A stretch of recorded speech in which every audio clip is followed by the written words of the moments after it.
New Mindfulness Matters mini course. What mindfulness actually is. It's a buzzword essentially nowadays, right? Where it gets chucked around left, right, and center. And based on our social media challenge. Some people think mindfulness is, again, controlling your thoughts, right? It's not really. Again, we can only go so far with these sort of things, right? Or some people think that mindfulness is just consideration, for others.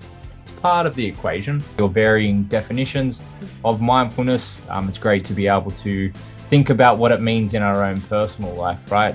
What is mindfulness? These thoughts, again, are not us, but they're some part of our world. Step back and view them as separate to us in a practice like meditation that we'll get to jump into tomorrow. What does practicing it look like? There's going to be certain ways in which you can engage in mindfulness and ultimately accumulate and cultivate a sense of deeper awareness.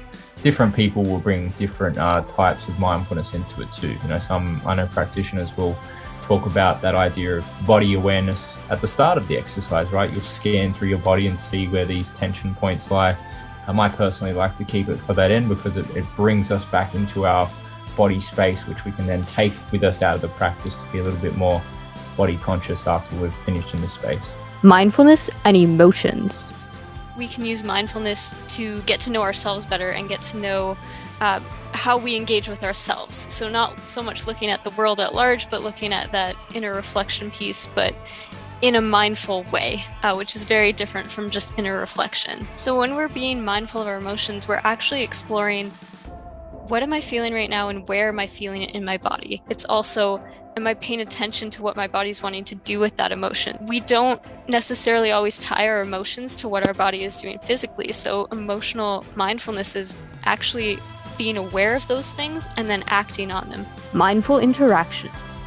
Use mindfulness when we engage with other people. Essentially everything that we've done up until this point is sort of those stepping stones, because when we're interacting with others, a large piece of that is recognizing where we're coming from and recognizing the different things like our emotional states and how sometimes we can shift states when someone says a certain something or whatnot, and being aware of like our responses to the interactions and what we're bringing to the table. With mindfulness in relationships, it's all about having the awareness of what you're bringing in the current interaction. You're actually paying attention to those cues in your body rather than thinking about what that cue means and getting lost in the thought process of it. It's that constant noticing the thought and just letting it move along. It has you interact in the conversation. A piece of this too is being mindful of the other person. And again, we're not shifting how we're showing up in regards to that person, but to just be mindful of if someone starts a conversation by saying they're having a rough day, being mindful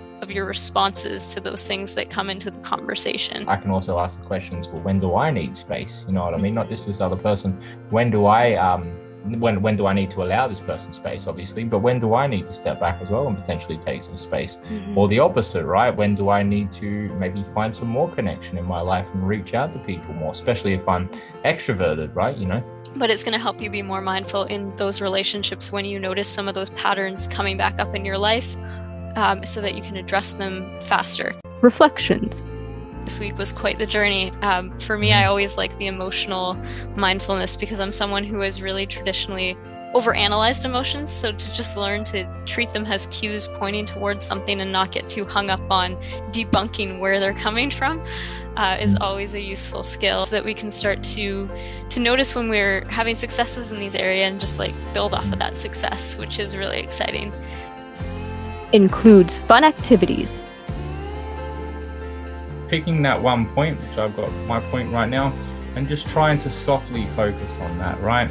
So what we're doing now is settling ourselves and grounding ourselves into the practice. And when we've done that, we've picked our spot and we've got a soft gaze upon the spot, we're going to settle into our breathing.